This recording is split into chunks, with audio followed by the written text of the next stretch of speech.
Good morning, Revolution. We are really glad to be together to worship this morning. We invite you to stand with us, and we're going to sing.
If you're a guy and you've never been on one, or you haven't been to last year's retreat, it's kind of very lightly programmed, lots of time to rest and to just be. We have an awesome softball tournament, home run derby, and a whole lot of fun.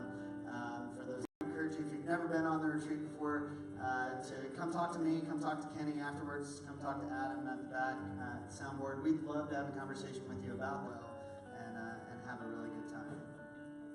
Another thing to have on your calendars and be thinking about is we're going to have a blood drive on June. Come prepared to give blood that day. This is also a great thing to invite your friends and neighbors to as well. And finally, on June 9th, we're going to have a Revolution picnic. We're going to hang out, have a good time, and that's it's going to be kind of potluck style. We're going to barbecue, and that's June 9th from 12 until 3, and we'll be sending out more details about that in the coming weeks. Just want you to go ahead and get that on your calendar. It's a great way to get to know people inside the community and to make some friends and have a good time. So it's going to be a great morning. We're going to continue in our series this morning. Yeah, Daniel is preaching, and we're excited to hear from him.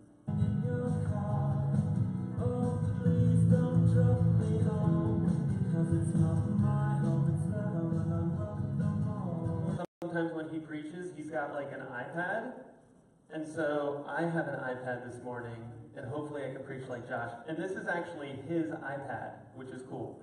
So I was like over at Bean Rush, because that's my place when I need to drink coffee else on the planet, especially on a Sunday morning. I'm like, okay, and then God said, it was like artwork up, right? He's an intellectual, he does that, so I put up a piece of artwork as well, and that was cool. If you don't know who it is, I'm going to feel better about myself. The Imago Dei within us. And when God created us, he created us with a purpose, he created us with intent, and he put the Imago Dei inside of us. The Imago Dei is that image of God, that God picture inside each and every one of us. And it's there for a reason. And so I want know if any of you ever flown kites as a kid. We also flew them in the street at home. And if anybody's ever seen it, like about, right? You've all seen that? Or that's been you? Everyone's like, in shame, that's me. That's not how kites are supposed to fly. All right? And there's things that we do that are not the way that we're supposed to fly. And so I want to... Does anybody know what that is? I'm sure you all do. All right. So that's a self-portrait by Leonardo da Vinci. And so I had to think, like, who's one of the most famous artists I know? All right, I know, like, one artist, Leonardo da Vinci. So I Googled him. He did a self-portrait. This is it. I was going to attempt to sound all intellectual, but I'm not. And so we're just going to talk about it. So it's a self-portrait. He drew it so that people would see what he looks like, but he also drew it so that people would know what he's like. And so they were talking, this article that I was reading, how, yes, he's a great artist, and we see that through like the intricate lines and the detail. He's also got these like bushy eyebrows and this long beard, which is part of the concept of what a philosopher was. He wanted to be thicker, and he drew himself old, you know? I think they say he was about 60 years old when he drew it, but he definitely brought that out.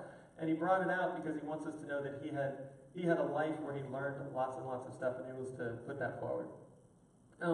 And this painting is extremely valuable. It's 500 years old. That's cool. And it's actually kept like in a vault, in a box that is temperature controlled. It's humidity controlled, and you can't even see it. It's just like locked up and sealed. And so over the last 20 years, it's only come out once for 2 months, and that was to celebrate the unification of Italy's anniversary from 150 years ago. There's your history. And it's valuable because of both who made it and because of what it represents. The same way the image of God in us is valuable because of who made it and because of what it represents. And you also have these spots on here, which he didn't do. Oh, and foxing is what happens when you have a piece of paper, it's really old, and starts to get those brown spots. This foxing. But these spots are covering up the image of Leonardo. And so the same way, kind of in us, we'll talk about it a little bit more in a bit, but through the fall, through the brokenness of humanity, we have foxing going on that's covering up the image of God inside of us, and it also makes it harder for us to see that image inside of other people because there are spots in the way. Sin gets in the way. So let's look at the creation narrative found in Genesis 1, and we're just going to look at where God made people. This is pretty interesting. Rule over all the fish of the sea, the birds of the sky, over the livestock, and all created them, male and female. The core text of God, and so it is very weird. And what that's talking to is the fact that God, Son, Holy Spirit, 3 persons, 1 God. We'll talk about the triune God. Sure. God is completely God, 1 God. All right, so if your brain just exploded, it's cool. What we want to know, what we want to emphasize is that God has always, from the beginning, before time even existed, has lived in community with himself. And when he made mankind, he made them in community. He made them interdependent upon one another. Genesis 2 retells the creation story, and it explicitly says that God made Adam, and it was not good for him to be alone. He then makes Eve his wife, and the story goes on, but the important thing we want to point out is that it is not good for man to live alone. And again, unfortunately, so sin happened. So Adam and Eve, they sinned, humanity broke, the world broke, creation broke, and because of that we have destruction, we have famine, we have disease, relationships are broken, our relationship with God, with each other, with ourselves, with creation, bad stuff happened. And that image of God in us was marred, or covered up, or foxed. And I think in our own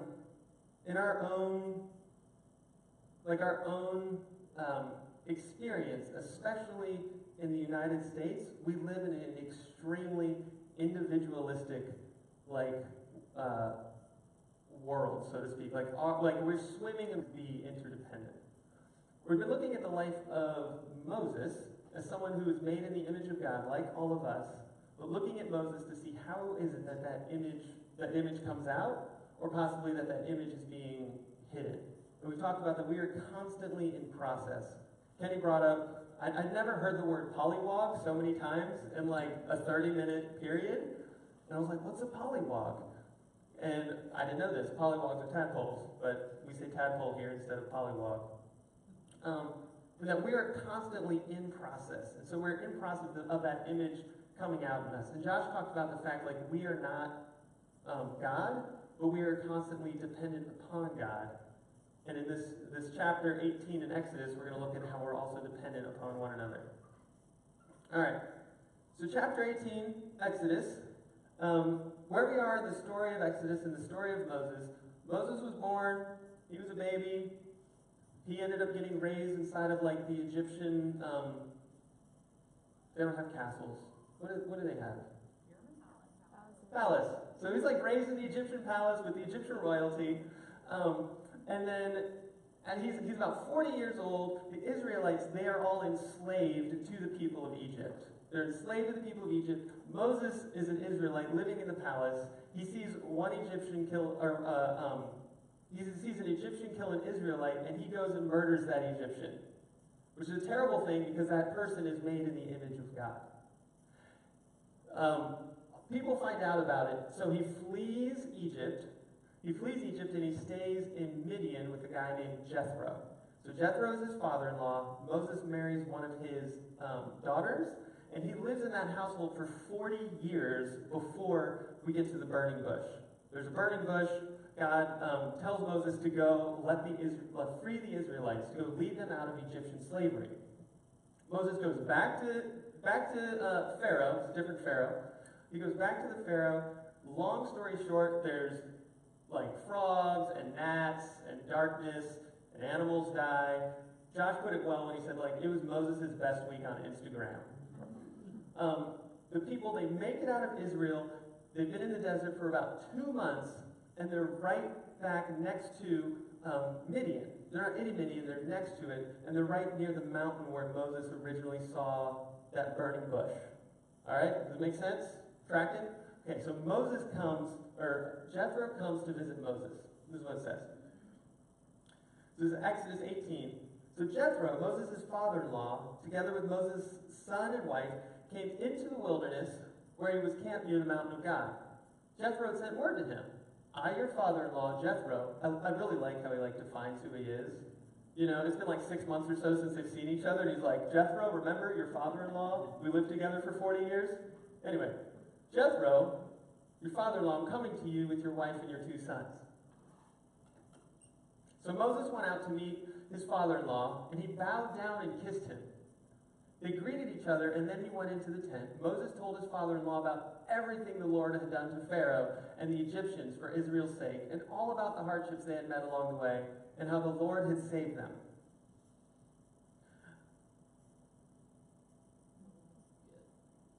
There's a lot of words up there, guys. I'm sorry. Lord had saved them. The next day, all right, so how the Lord had saved them. And so Moses is retelling what happened. It's like Jethro he's not an Israelite. He is outside of the covenant community of God. However,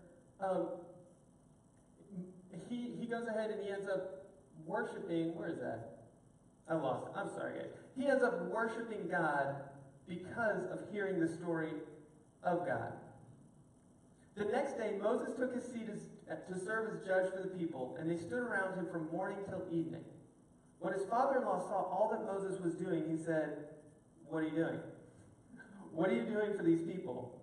Who are you to sit as judge? While all these people stand around you from morning till evening." So Moses has a house guest. They lived in the same household for 40 years. Jethro shows up, and the next day Moses leaves in the morning, is surrounded by the people of Israel. They're having problems, and Moses is deciding, all right, you're right on this one, you're right on that one, give him back the cookies, no, don't take his donkey. Whatever it is they were talking about, he is standing as judge. And Jethro's like, what's the deal? What's going on? And so Moses answers him. He says, because the people come to me to seek God's will. Whenever they have a dispute, it's brought to me, and I decide between the parties and inform them of God's decrees and instructions. And Moses' answer is both kind of lame, and it's also very true. He says, because the people come to me to seek God's will. Nope, he says, because they come to me. And this is what Moses' father-in-law tells him. He says, what you're doing is not good.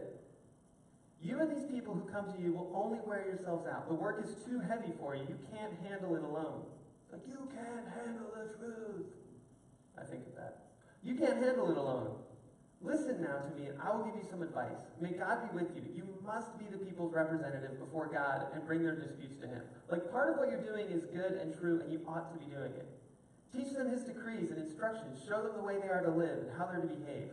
But, this is important, select capable men from all the people, men who fear God, trustworthy men who hate dishonest gain, and appoint them as officials over thousands, hundreds, fifties, and tens. Let them serve as judges for people at all times, but have them bring every difficult case to you. The simple cases, they can decide for themselves, and that will make your load lighter because they'll share it with you. If you do this, and so God commands, you will be able to stand the strain, and all these people will go home satisfied. So Moses is burning himself. He doesn't have the capacity to be the judge over all of these people. Jethro is like, Moses, no bueno, and basically tells him, you're going to have to delegate, man, because you're going to burn yourself out, and these people are not getting God's best from you. So Moses listens to his father-in-law, does everything he said. He chose capable men from all over Israel, made them leaders of the people, over thousands, hundreds, fifties, and tens. They served as judges for the people at all times. Difficult cases they brought to Moses, but the simple ones they decided for themselves. Then Moses sent his father-in-law on his way, and Jethro returned to his own country. And at first this might just look like a story of a guy with poor leadership. By the way, if you were Moses, it'd be really difficult because you've never been in a position of leadership, and then all of a sudden you've got hundreds and hundreds and thousands, tons of people that you supposedly are the leader for. And I think something that's really ironic here is that Moses is serving all of these people, telling them how to live, but nobody's telling Moses how to live. And it takes Jethro, someone from outside of the covenant community of God, to come back in and say, Moses, this is not how you're supposed to live. And this individualism that we see in Moses, this I am going to decide, we see all the time kind of in our culture. New York Times ran an article 2016 titled, How Social Isolation is Killing Us. And this doctor talks about one of his patients, and the patient is dying, and the doctor asks him, who can I call? Who needs to be here with you? And the person says, nobody. Is it nobody? He goes, yeah, none of my family is still alive. What about any friends? He goes, I don't have any friends. I don't have any family. I'm all alone. He goes, well, I I have a niece, she lives down south, but we haven't talked in years. And the sad thing, according to this doctor, is yes, that this person is going to die, but what really struck him is that this person is going to die alone. And he did research and was wondering, is the fact that this man is alone, is that what's actually killing him?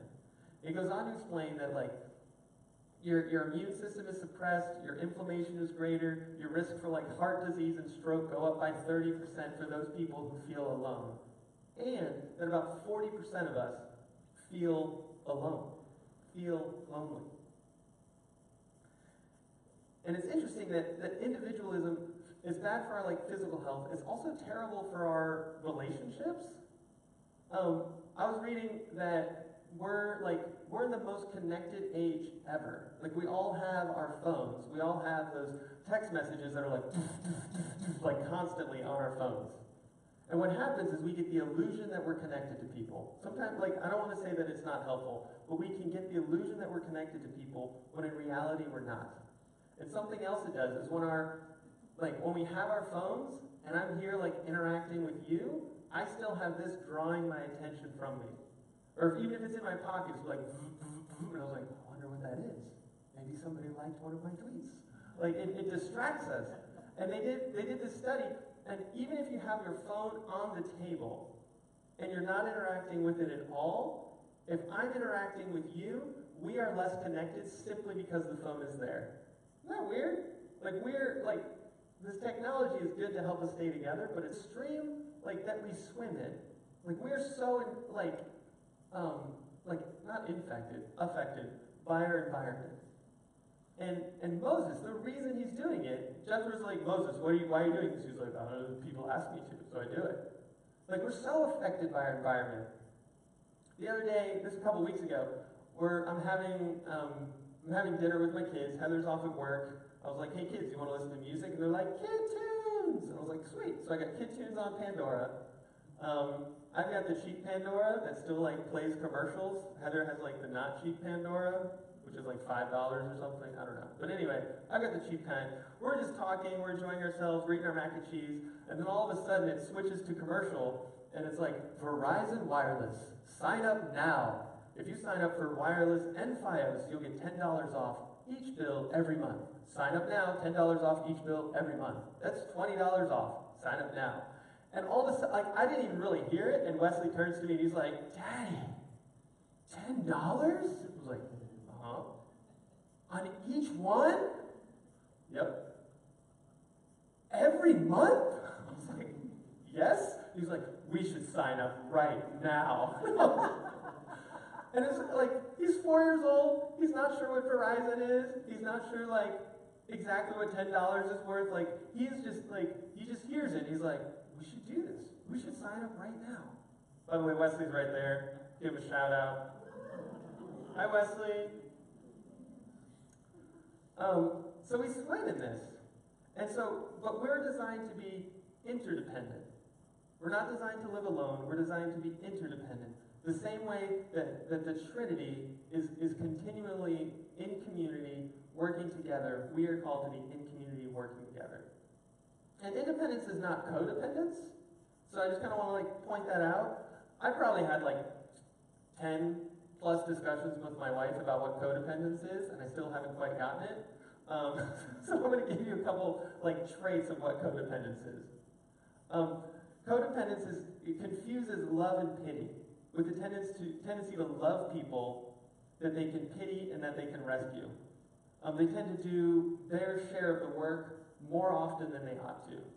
So they feel like that they're super needed, and they're continually doing more and more of the work, feeling that if they were to pull away from that the relationship might get sacrificed. There's an extreme need for approval and recognition and a sense of guilt when they're asserting themselves. I read one place, and this kind of helped is that they put aside their own well-being in order to maintain a relationship with somebody else.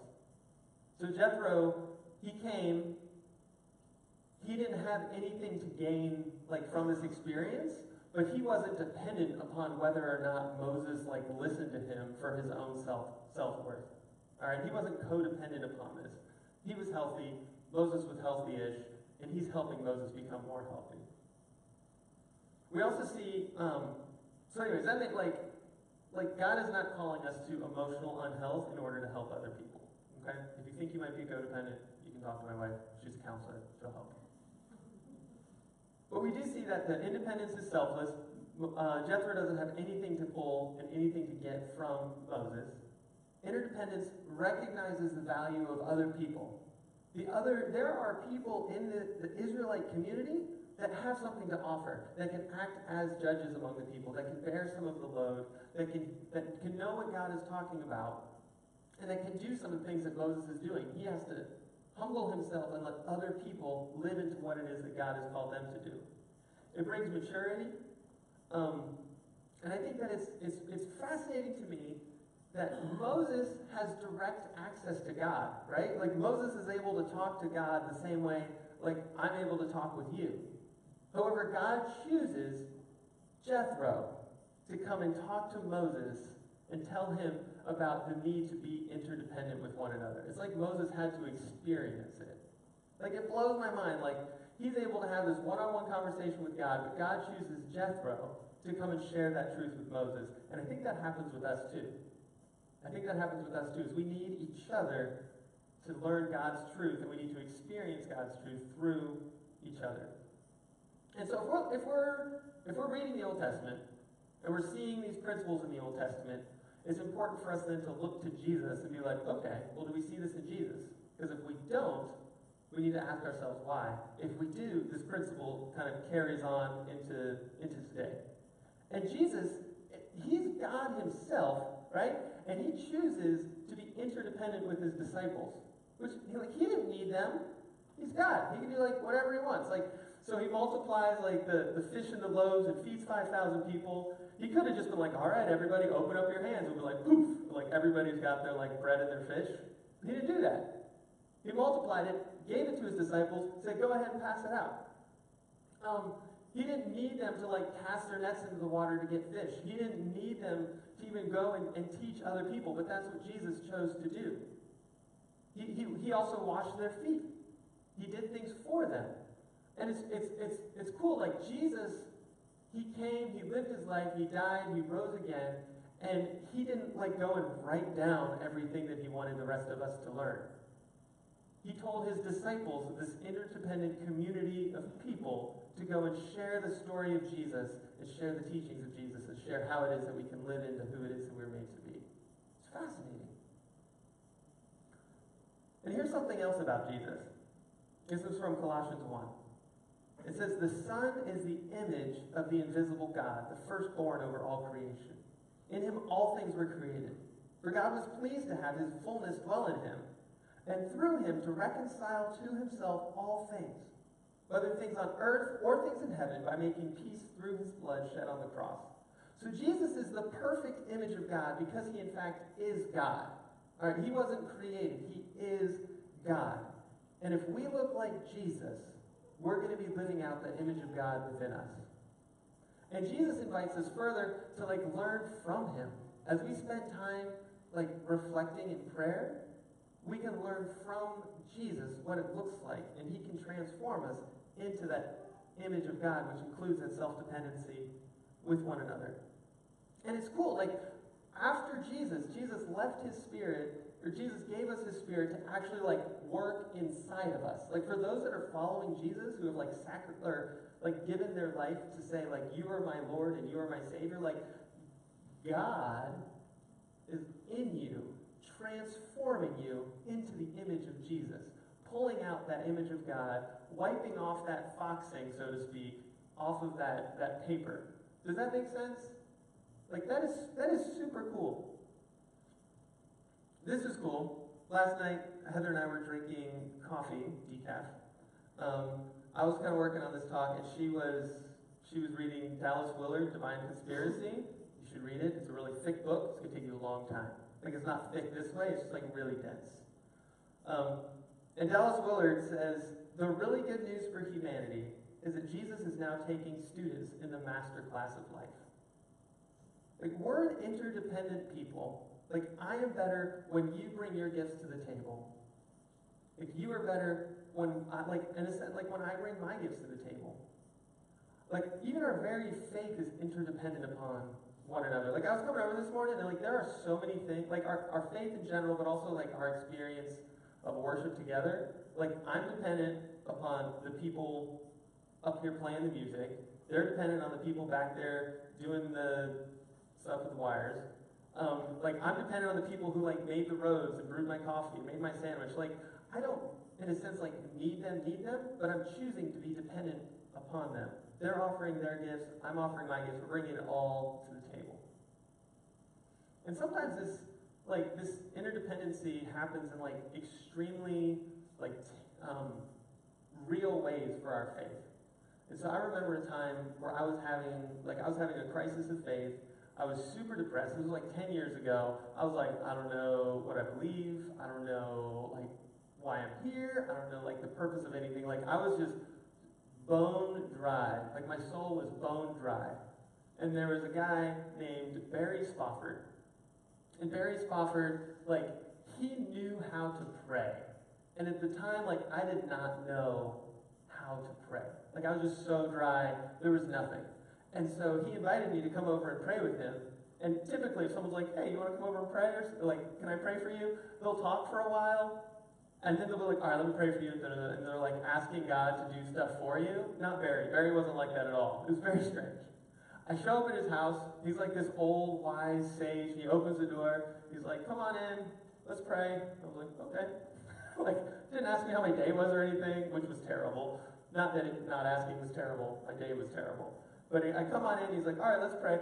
And like, he kneels down in front of his couch. And I was like, all right. So like, I kneel down in front of his couch. And he just started praying. And he was praising God. He was thanking God for things. He was asking God's like forgiveness for things like that he had done, for things that like the community had done. He was recognizing God for who he was. I don't know if he prayed for like that I would get better.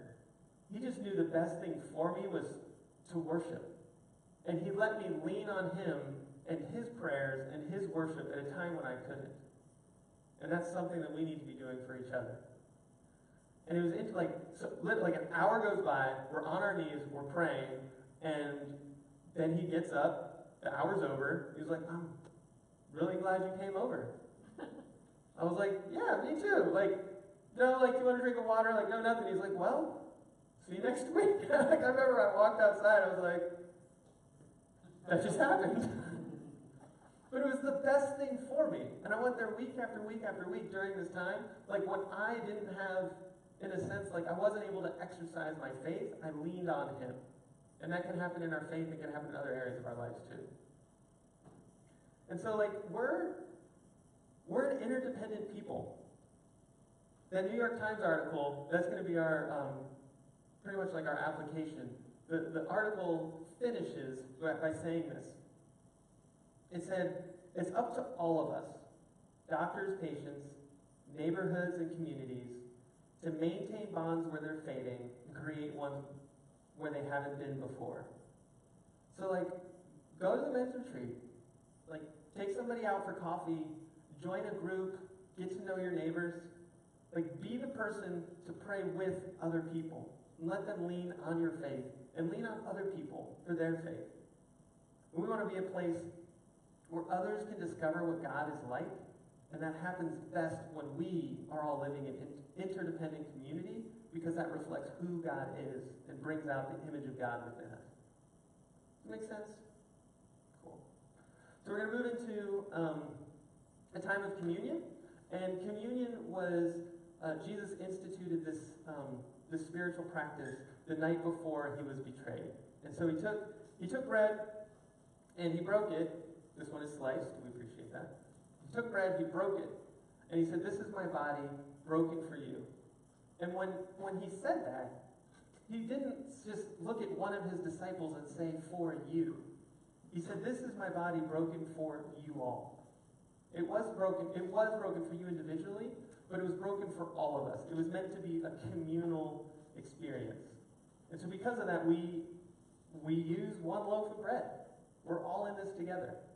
It's that communal experience where we together remember what it was that God did. And so we're going to have communion service. You guys can come on up.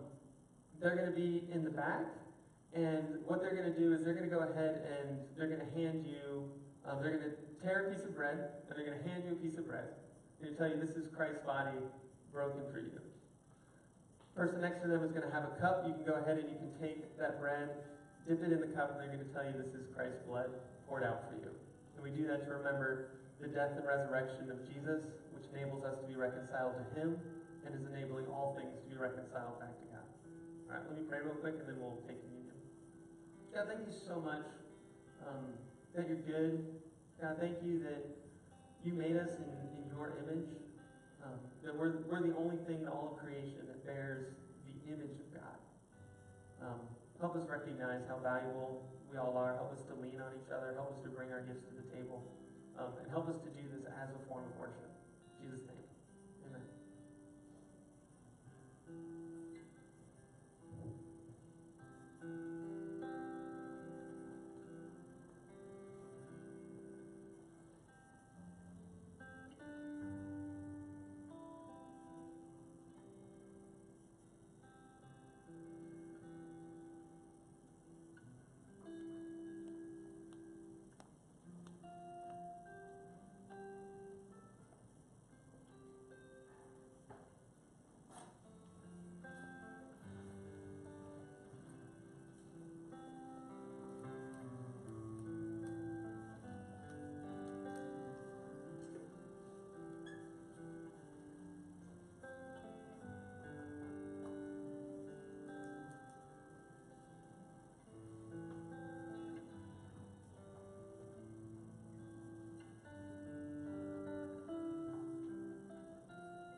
When you guys are ready, we invite you to stand and sing with us.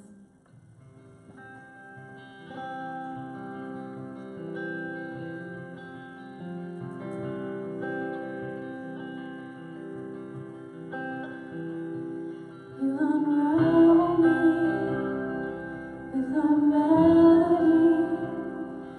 You surround me with a song of deliverance from my enemies, till all my fears are gone, and I'm no longer a slave to fear. I am a child of God, and I'm no longer a slave to fear.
Amen.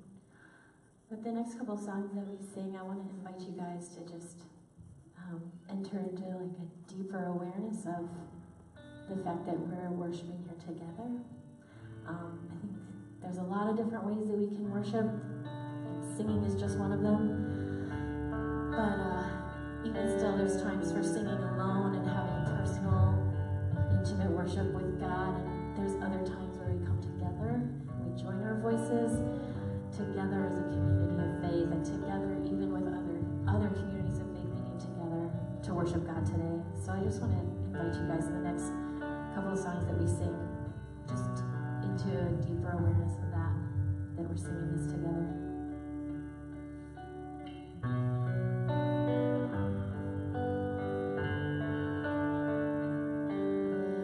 All the poor, powerless,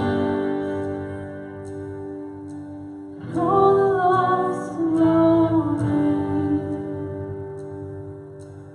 all the thieves will come confess and know that you are holy.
God, we're so thankful that you're here with us and that you allow us to connect with you in this way through song and through learning and through being together as a family. We pray that you would help us to bear your image more and more clearly. In Jesus' name, amen. Thank you guys so much for worshiping with us today. We'll see you next week.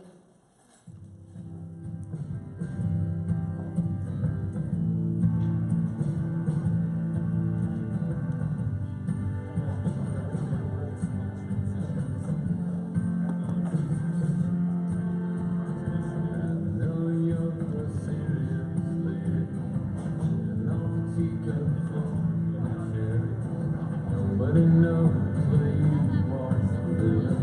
Nobody knows where you are. Take a bath and get hot for an hour. Wanted to cry, but you can't when you're laughing. Nobody knows where you are. Nobody knows where you are. You're so all around the mess.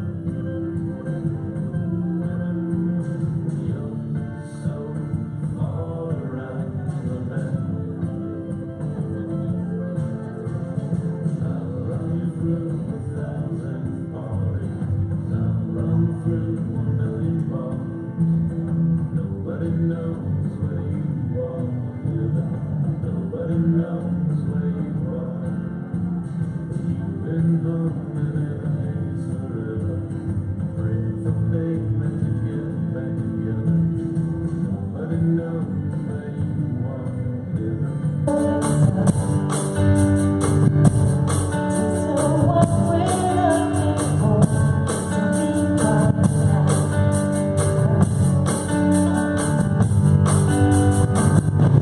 ocean.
unless you're new, then hold on to this card. You can bring it to the welcome and info table in the lobby after service.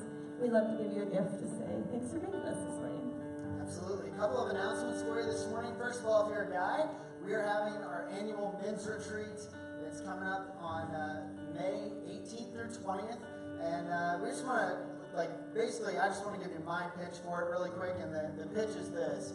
This is an actual retreat. I don't know what comes to your mind when you hear men's retreat, but for me, it's like, I got to get out of this room. I don't want to sign up for that. I don't want to go to that. And, I typically organize them. So, but the cool thing about this is a couple years ago, we actually changed the format, we changed the location. It's in a really, rustic location. By rustic, I mean it's out in the middle of nowhere. And we actually rest. We actually retreat. It's not overly programmed. It's really chill. There's tons of activities that you can do if you want to, but you don't have to. And it's a great opportunity to get to know some people at Revolution, make some new friendships, reconnect with people that you haven't hung out with. And it's a really, really great time. You eat really well because Tony is in charge of food, and it's awesome. And so just want to encourage you to sign up for that. You can sign up right on the website or on the app. It's going to be an awesome time. Make sure you're a part of it. We also want you to mark your calendars for June 3rd. We're going to be having a blood drive right here at the school through Anne Arundel Medical Center. So if you're able to give, this is a really nice way for us to serve our city in a practical way. And you can invite your friends and your neighbors or anyone else to give as well. Yeah, and finally, on June 9th, we are going to have a Revolution picnic / hangout. And so it's from 12 until 3. We want you to put that on your calendar. It's just a great time to get together, have some good food, and get to know people within our church. We're trying to make sure that over the summer, everybody's got places to go, and the schedules are a little bit less in stone, that sort of thing. But we want to create some opportunities to connect throughout the summer, and so we want to encourage you to put that on your calendar and be a part of those days. We'll be rolling out more details about that in the next couple of weeks. So we got a great Sunday today.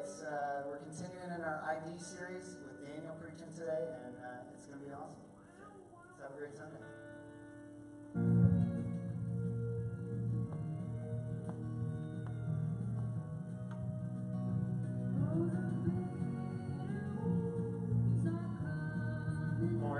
Good morning, everybody.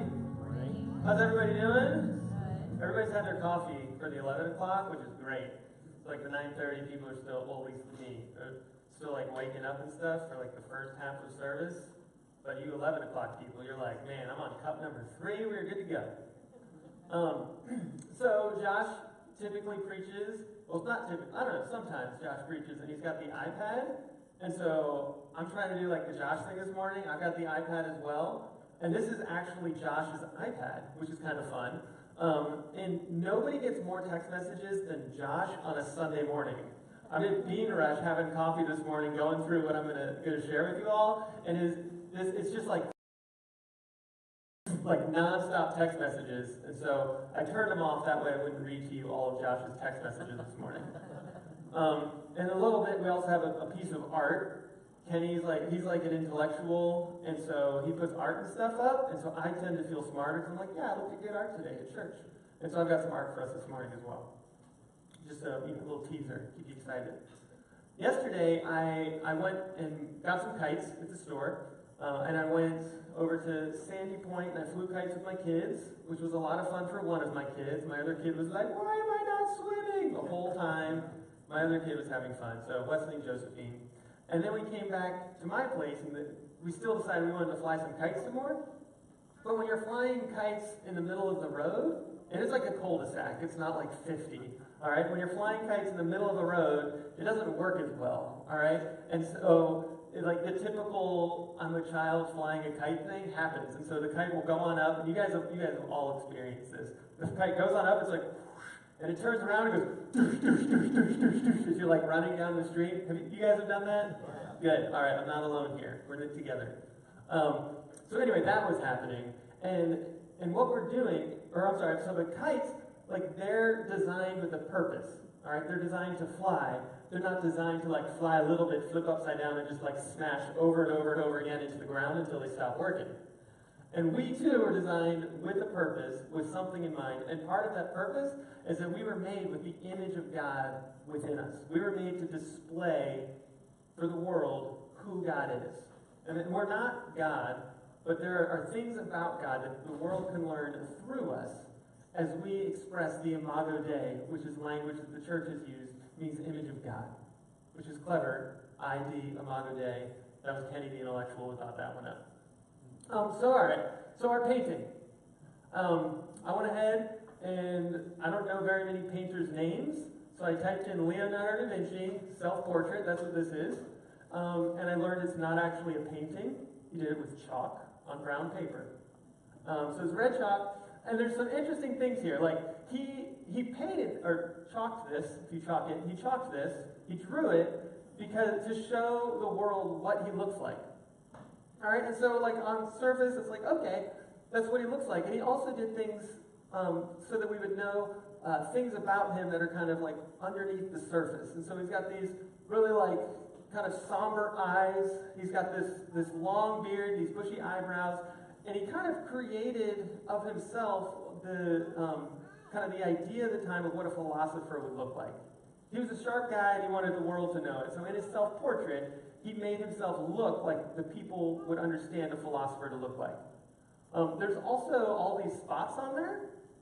And I didn't even know this until like I was reading about the painting.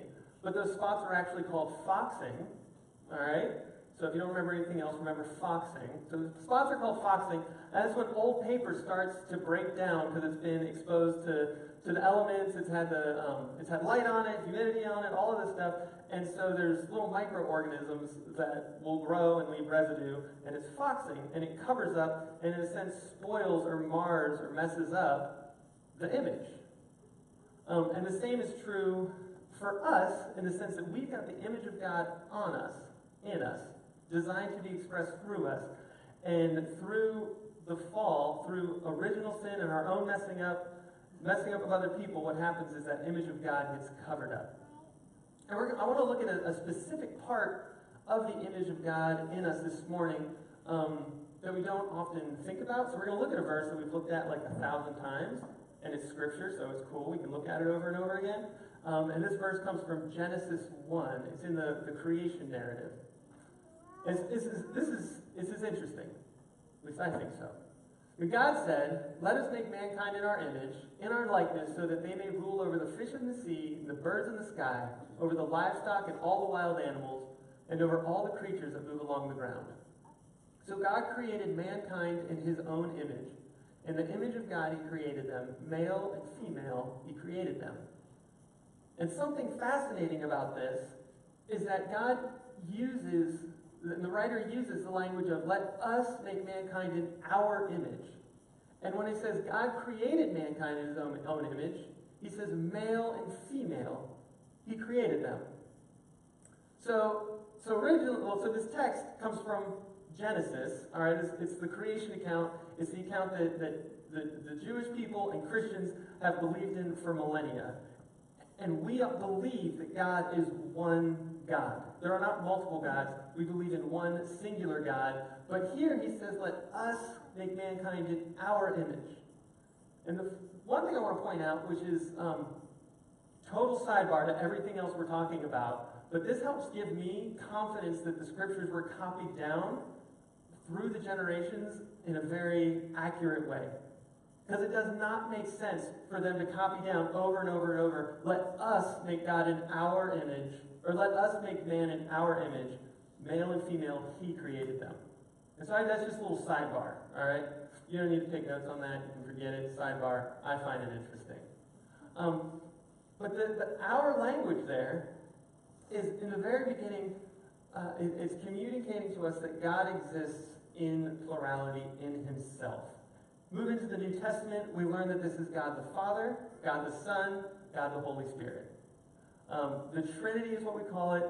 It's confusing. It's one of those things that's like, so Jesus was 100% man and Jesus was 100% God? I'm confused. It's a mystery. It's true. The same is true. We use the phrase like the triune God. And what I want us to get is that God exists in community in himself. And when he created us, He created us to live in community with each other. The image of God in us cannot be displayed the way it was meant to be if we're trying to live life alone. The image of God can't be displayed in us the way it was meant to be if we're trying to live life alone. So we're looking at the life of Moses in this series. And Moses, he's an Israelite, and the Israelites are in slavery underneath the Egyptians. So the Egyptians literally have the entire people of Israel in slavery. Moses, when he was born, actually grew up inside of, I forgot this first service too, the palace. There we go. He grew up inside of the palace. I was like, what do they call it? A castle? Egyptians don't have castles. He grew up in the palace. So he grows up in the palace of the Egyptian royalty. He lives there for 40 years, kind of learning their customs, how they do things, and he also sees the people of God being oppressed. One day he sees an Egyptian kill an Israelite. Moses flips out and kills that Egyptian. And people find out about it, and so he flees for his life. He's 40 years old, he flees for his life. He's running away. He ends up in a place called Midian, and in Midian he meets a guy named Jethro. Jethro's got a daughter. Moses marries her. And he lives in the house of Jethro for 40 years. That's a long time. So he's been gone for 40 years. He's out with the sheep, and then he comes across this bush that's on fire, but doesn't burn all the way up. And God tells him, I want you to go back to Pharaoh. It's a different Pharaoh. I want you to go back to Pharaoh and tell him to let my people go. So Moses, after some arguing with God, he obeys. He goes back to Egypt, and through a lot of really wild and bizarre and interesting and miraculous ways, the people of Israel are freed from slavery underneath the Egyptians. Josh put it best when he was like, it was definitely Moses' best week on Instagram, because there's things falling from the sky, and there's crickets, and there's locusts, and there's frogs, and people are walking across a sea, and water is split on both sides. It was pretty incredible. So Moses is out, and he's in the desert now. He has this entire nation that are all recently freed slaves, and these people had been slaves for hundreds of years. In the desert, and they're actually right outside Midian again, where Moses had spent 40 years. And they're also right near the mountain where Moses had encountered God in the burning bush. And that's where we get to in Exodus 18. Exodus 18 says, Jethro, Moses' father-in-law, together with Moses, his sons and wife, came to him in the wilderness, where he was camped near the mountain of God. That's the mountain where he saw the burning bush. Jethro had sent word to him, I, your father-in-law Jethro, am coming to you with your wife and her 2 sons. I think it's kind of funny, Moses and Jethro were living as part of the same household for 40 years, and Jethro still announces, hey Moses, Jethro, remember me? I'm your father-in-law. We lived together for 40 years. I'm on the way. He explains who he is. But anyway, so Moses went out to meet his father-in-law and bowed down and kissed him. They greeted each other and then went into the tent. Moses told his father-in-law about everything the Lord had done to Pharaoh and to the Egyptians for Israel's sake, and about all the hardships they had met along the way, and how the Lord had saved them. I love that when Moses is telling the story of God, he's telling the story of God. Moses isn't so then I went to Pharaoh and was like, hey Pharaoh, let the people go or this is going to happen. No, he tells the story pointing out how God is phenomenal, how God is great, not how he is great. It's part of living by our design. The next day, Moses took his seat to serve as judge for the people, and they stood around him from morning till evening. When his father-in-law saw all that Moses was doing for the people, he said, what is this you're doing for the people? Why do you sit as judge while all these people stand around him from morning till evening? And this is pretty funny. So Moses and Jethro, they've known each other for 40 years. Jethro he goes on out, he brings Moses' wife, he brings Moses' kids.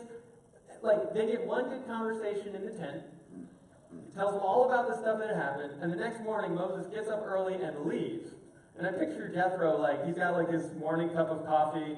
He's like, where's Moses? I don't know how big these tents are. I don't know if it's a little tent or a big tent. But and he like peeks outside and sees like, oh, Moses is outside talking with some people. And the crowd gets bigger and bigger and bigger. Moses is sitting there, and Jethro's just like, is he going to come back for breakfast? Lunch?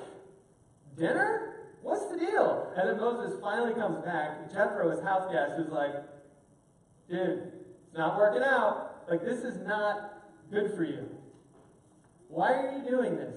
And Moses answered him, because the people come to me to seek God's will. Whenever they have a dispute, it's brought to me, and I decide between the parties and inform them of God's decrees and instructions. So Moses is like handling all of these like little disputes that the people have. And I picture it kind of like when I'm handling disputes like between kids, where it's like, no, that's their toy, give this one back, that's this one. So I don't know if he's like, nah, that's their donkey, give them that water. Like, I don't know what these disputes are, but these people, if you think about it, they have no like systems yet for organization. They don't have a government structure. They've been enslaved for hundreds of years, and now they're out, and you've got like Moses and everybody. Moses' father-in-law replied, what you're doing is not good. And these people who come to you will only wear yourselves out. The work's too heavy for you. You cannot handle it alone. Moses is working alone. He's not living into that image of God. And what it's doing he's become that kite that's like flipped upside down, like doosh, doosh, doosh, doosh. Like he's not living as designed. It's not good for him. It's not good for the people. So listen to me now, and I will give to you some advice. And may God be with you. You must be the people's representative before God and bring their disputes to him. It's like, Moses, what you're doing is a good thing, but you shouldn't be doing this alone. You shouldn't be filling in the gaps of how God wants you to do something. You should be looking at how you're designed to do those things. He says, be the representative before God, bring their disputes to him, teach them his decrees and instructions, and show them the way they are to live and how they are to behave. But select capable men from all the people who fear God, trustworthy men who hate dishonest gain, and appoint them as officials over thousands, hundreds, fifties, and tens. It's like Jethro's like his business consultant. You know, like Moses got this large organization, and Jethro comes in and like, here's the obvious, and Moses is like, oh. And so that's what he does. He goes ahead, and they serve as judges for the people. They're bringing the difficult cases to Moses. And this is, in verse 23, it says, if you do this, and so God commands, you'll be able to stand the strain, and all these people will go home satisfied. Like Moses, this is not best for you to do it alone. It's going to mess you up, and it's going to mess the people up. This is not how it's supposed to be. And so Moses listened to his father-in-law and did everything that he said. We'll jump all the way down to the last verse. It says, and so Moses sent his father-in-law on his way and returned to his own country. And that wasn't like the father-in-law showed up and was like, let me tell your son how to do this. And Moses like kicked him out. Like, I'm sure they spent their time together, and Jethro goes back to his house. And at first sight, this story looks like maybe just, you know, you could look at it and be like, oh, it's important to delegate. But this is much more than that. This is a story where Moses is living outside of God's design. He's got the image of God in him, but because he's doing it his own way, he's got the foxing going on as well, and that image of God isn't coming out the way that it's supposed to be. And I think that like here in like America, especially since like the Enlightenment, things have been very, very individualistic. Like we're trying to do it on our own. Like one of like the ideals in America is like the self-made man or the self-made woman. And the truth is like, one, like nobody's completely self-made. And two, it's not what's best for us. It's interesting, the New York Times ran an article in 2016 titled, How Social Isolation is Killing Us. This guy named Kohler, he's a doctor, he paints this scene. He has a patient who's sick, who's dying. And the guy only has, you know, could be a couple days, could be a couple weeks. And he asks him, he goes, who should I call for you? Who should be here with you? And the guy says, nobody. He goes, do you have any immediate family? He goes, no, I don't have any immediate family. Do you have any friends? No, I don't have any friends. He says, I do have one niece. She lives down south, but we haven't spoken to people in years. And what broke this doctor's heart was not the fact that this person was dying, but it's that this person was dying alone.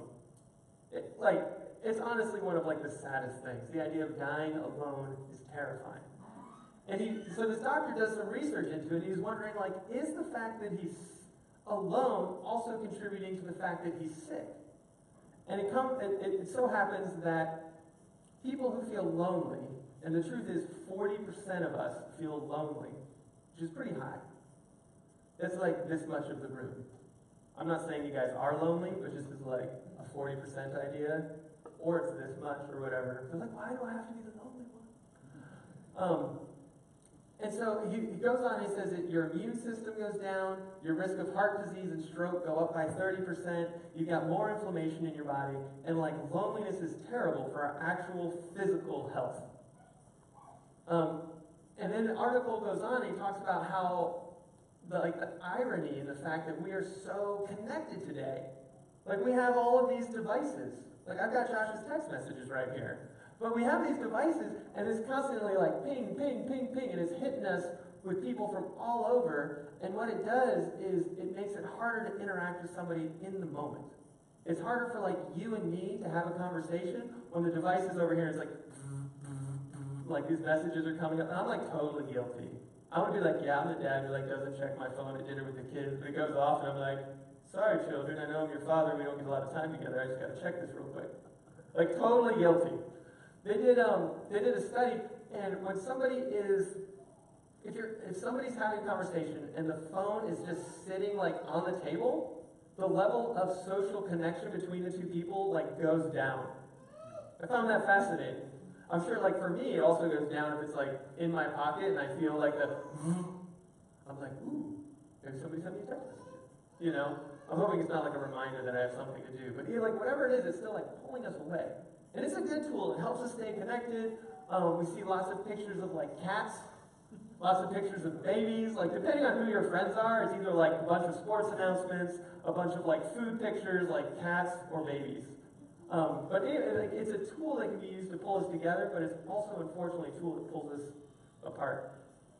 And it really is like individualism is like, it really is the current that like we're in. And like if we're not conscious of it, and if we don't have Jethro, so to speak, in our life, then what's going to happen is we're just going to get pulled downstream into that current. And Moses is super, he's affected by his environment. Jethro's like, what's the deal? Why are you doing this? And Moses is like, because the people ask me to. Like he just does it without evaluating why. And we too can be pretty affected by our environment. A couple of weeks ago, I'm having dinner with Josephine and Wesley and me, and Heather's off working, reading like mac and cheese or something, and I was like, hey kids, you want to listen to Kid Tunes? You want to listen to some radio? And they're like, Kid Tunes! They're like, cool. So I put on Kid Tunes on Pandora. I'm cheap, so I don't pay for Pandora, so commercials come on every once in a while, and you're like in the zone, and all of a sudden it's like, bah!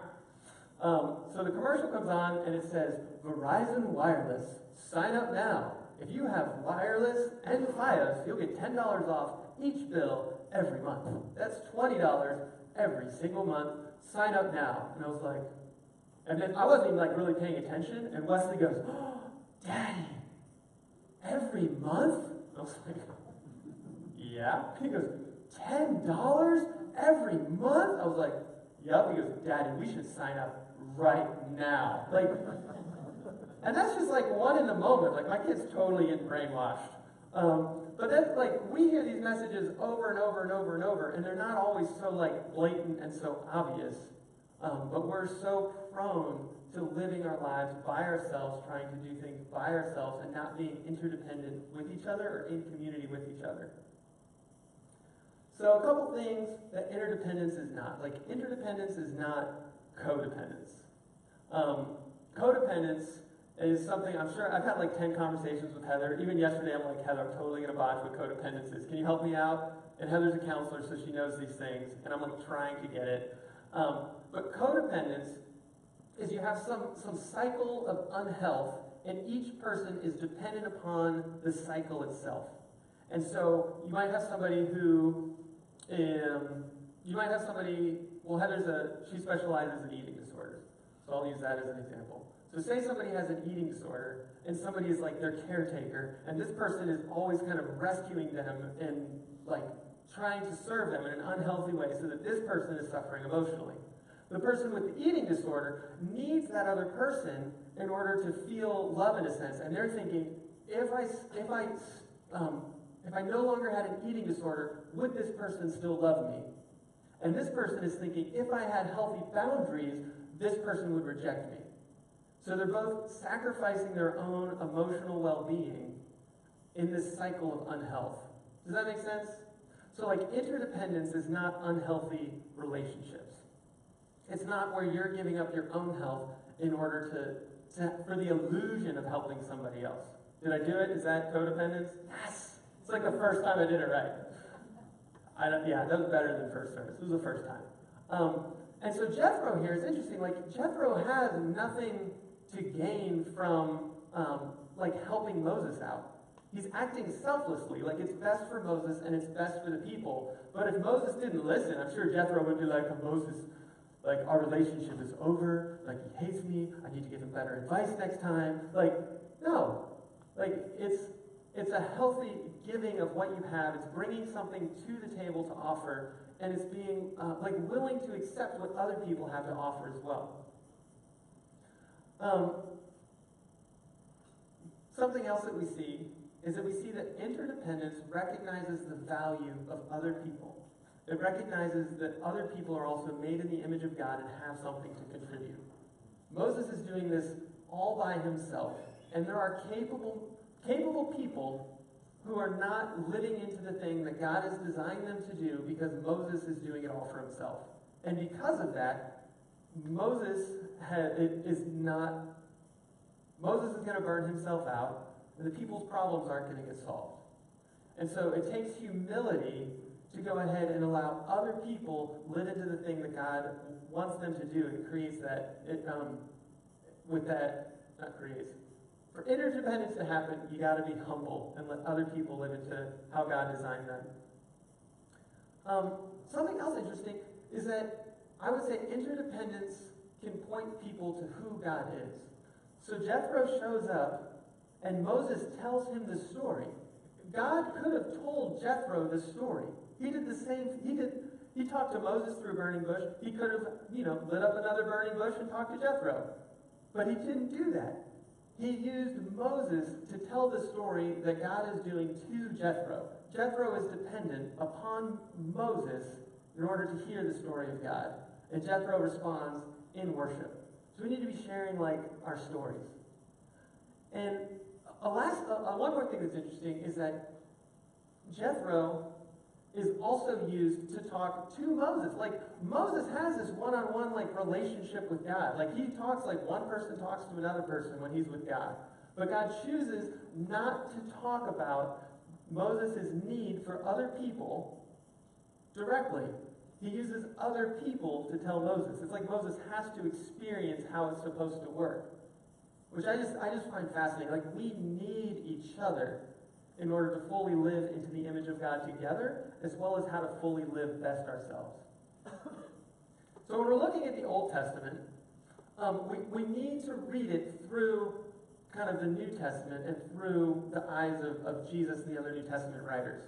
And so if there's some principle we see in the Old Testament that we don't see in Jesus, then we need to start asking ourselves some questions about how is this applicable? Is this something that Jesus fulfilled? Is this something that ends? Is this something Jesus magnifies? And so we ought to see this interdependence in the life of Jesus. And we do. There's a story where Jesus, you guys have probably heard of it. Jesus is teaching, they're on a hillside, and there's thousands of people listening to Jesus. And what ends up happening is the people are hungry, and some boy is like, hey, I got some loaves and fish. Do you need it? And that's all they have. And so Jesus multiplies the loaves and the fish for all of these people. And what he does is he gives that to the disciples to then pass out to the people. Jesus didn't need the disciples to give out these loaves and these fish. He could have just been like, all right, everybody, hold out your hands, poof, and everybody's got it. But he's choosing to let the disciples work, and he's choosing to be codependent in a sense with the disciples. He is still healthy by himself, but he's choosing to lean on and be dependent upon other people. Does that make sense? He doesn't need them, but he chooses to be dependent upon them. We also see this with Jesus, like at the very end of the Gospels.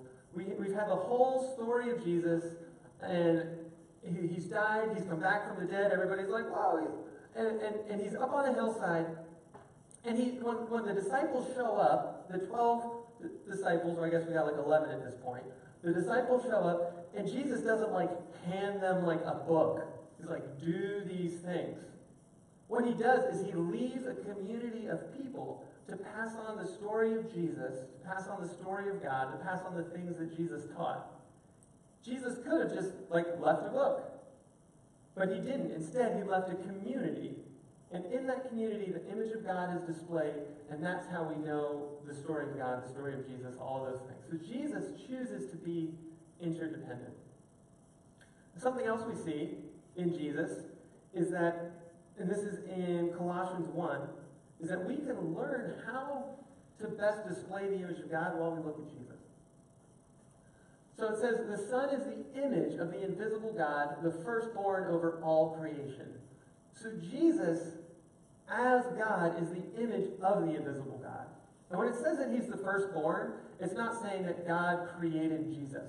All right, it's saying like he's in the front of all creation. He's the example of all of how it is that we ought to live. It's kind of like he's playing the role of like oldest child or something, but it's not saying that God created Jesus.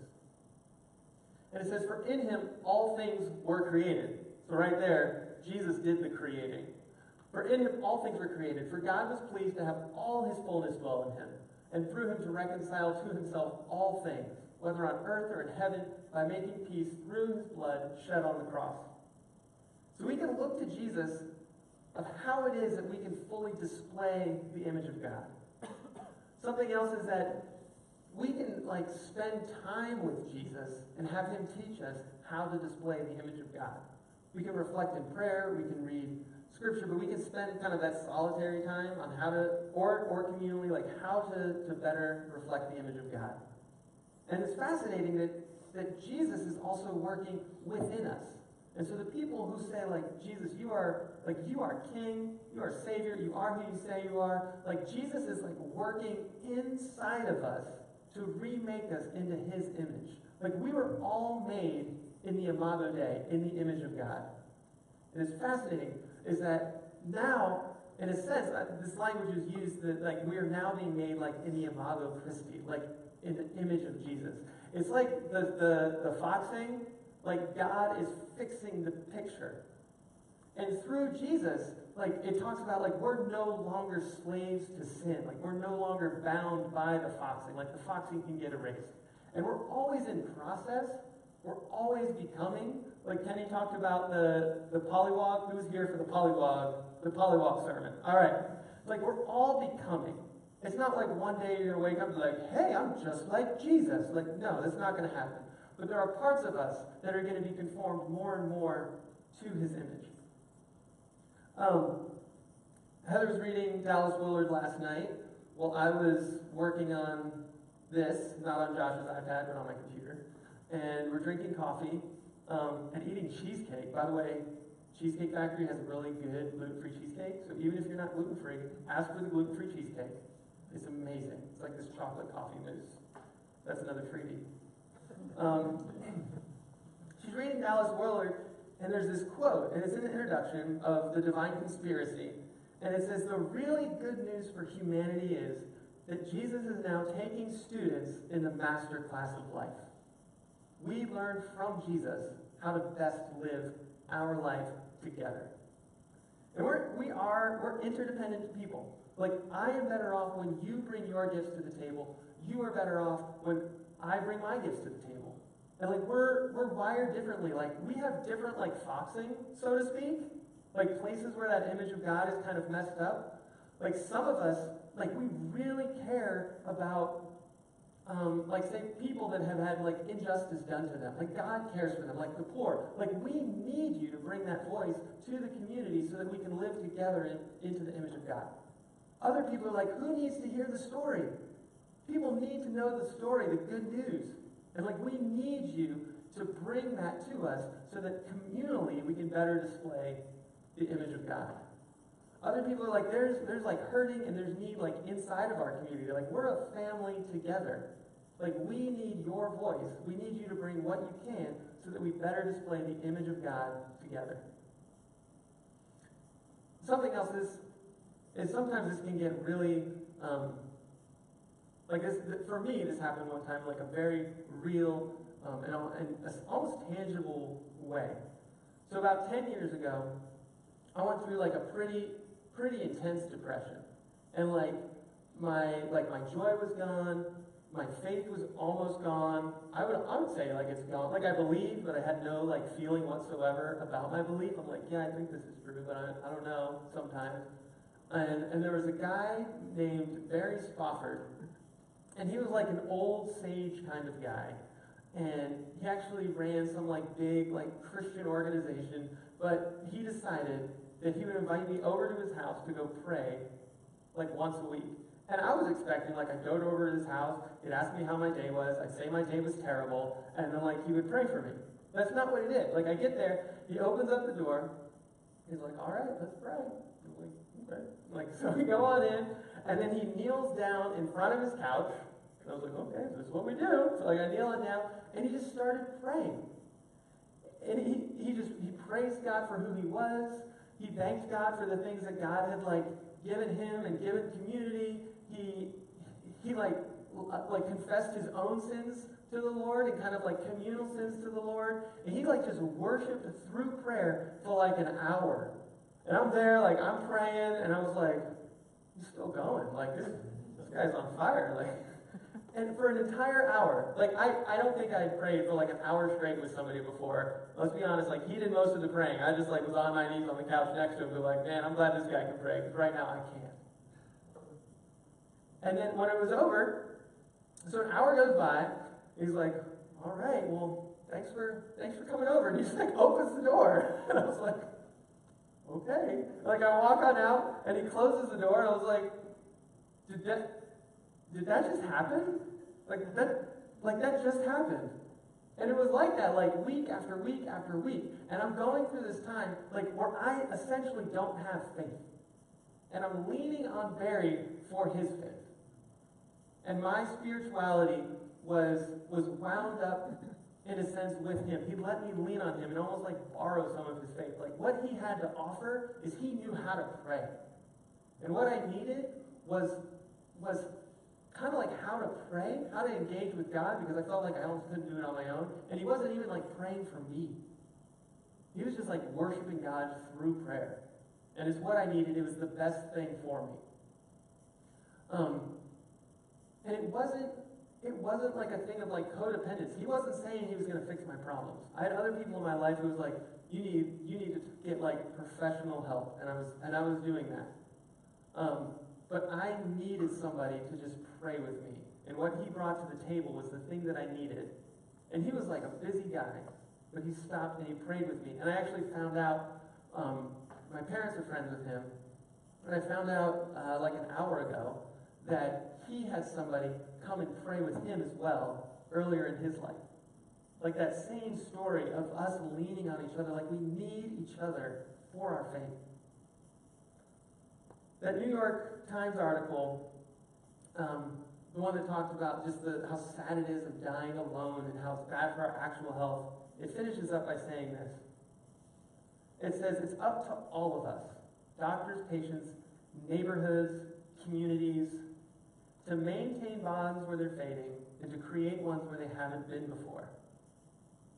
To maintain bonds where they're fading and create ones where they haven't been before. So like, hang out with people. Spend time together. Moses and Jethro knew each other for 40 years. Like we need that like relational foundation. Like go on the men's retreat, get involved in a group, serve somewhere. Even if it's like not part of Revolution, like get to know your neighbors, spend time with your family. Like we're designed to live together, and we cannot display the image of God in us the way we were meant to if we're not doing it in community. And here, like we want to be a place where others can discover what God is like through our community. And it happens best when we're living interdependently with each other. We're going to move into communion. And communion is It's a time, it comes from when Jesus, right before he goes to the cross, he's sitting around with his disciples. They're having the Passover meal, which is a representation of the time that the Israelites were freed from slavery from Egypt. And he takes some bread and he breaks it and he says, "This is my body broken for you." And we often read it that it's broken for like just you. But what it says is it's broken for you all. It's a communal thing. They're having a meal together. They're sharing a single loaf of bread. And so I want us to remember during our communion that this is something that we remember together. Like Jesus' body was broken for us. So how this happens is we're going to have some people at the back of each aisle, and they're going to have bread and they're going to have a cup. And if you go there, you stick your hands out, they'll tear a piece of bread out and give it to you and say, "Christ, this is Christ's body broken for you." You can go ahead and you can dip that in the cup. They'll tell you this is Christ's blood poured out for you.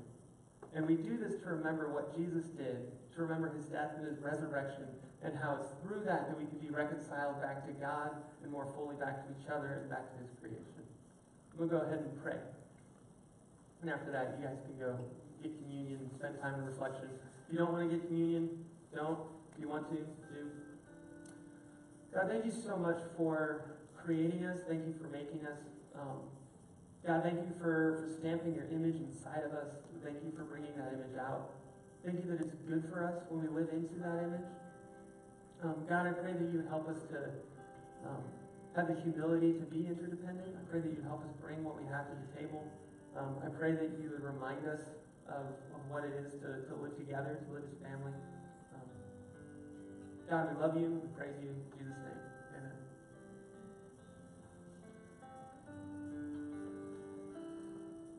There's also gluten-free in the middle.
when you guys are ready, we invite you to stand and sing with us.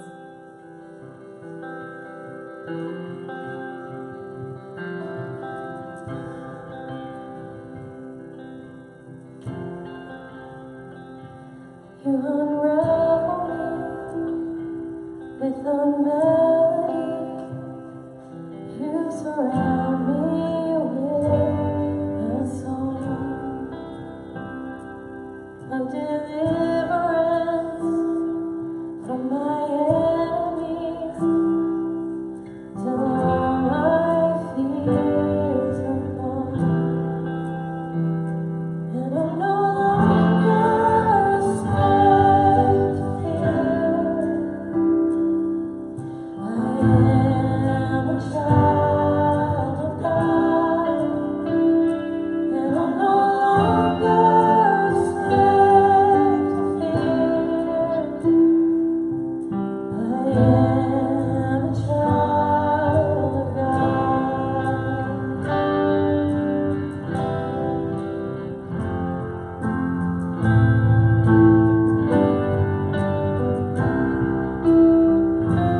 From my mother's womb, you have chosen me. Love has called my name. I've been born again to your family. Your blood flows through my veins, and I'm no longer a slave to fear. I am a child of God, and I'm no longer a slave to fear. I am a child of God. Sing that again. And I'm no longer a slave to fear. I am a child of God, and I'm no longer a slave to fear. I am a child of God. You split the sea so I could walk right through it. My fears are drowned in perfect love. You rescued me so I can stand and sing. I am a child of God. You split the sea so I could walk right through it. My fears are drowned in perfect love. You rescued me so I can stand and sing. I am a child of God. I am a child. I am a child of God, and I'm no longer a slave to fear. I am a child of God, and I'm no longer a slave to fear. I am a child of God. Amen. The next couple of songs that we're going to sing, I just want to invite you guys into kind of a deeper awareness that we're in this together, that we're worshiping together and singing together. There's definitely a time for individual worship and spending time alone with God, but that's not what we're doing right now. We're worshiping together, and I just want to invite you guys to pay a little closer attention to that.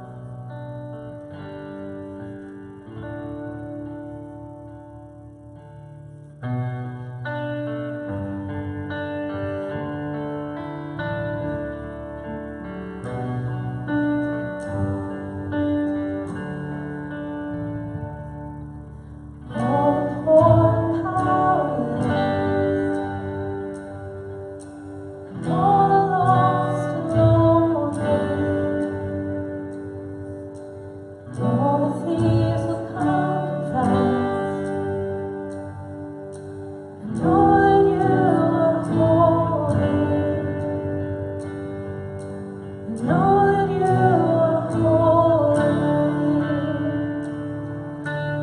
All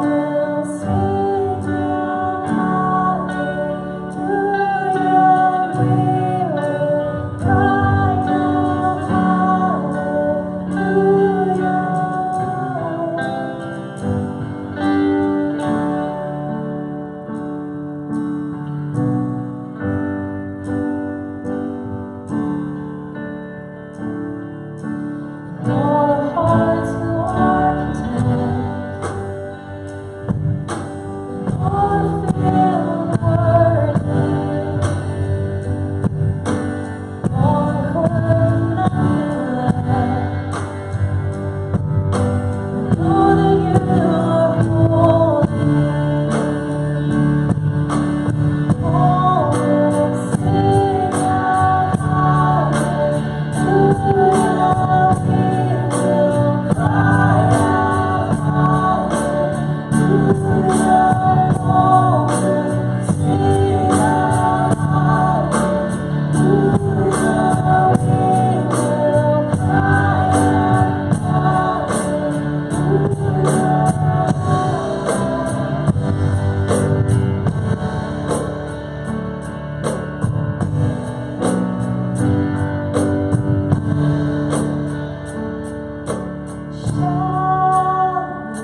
God, thank you so much for your presence here with us. Thank you for this family that we get to belong to. I pray that you would help us to show forth your image more and more as we come to know and love you more and more. In Jesus' name, amen. Thanks, guys. We'll see you next week.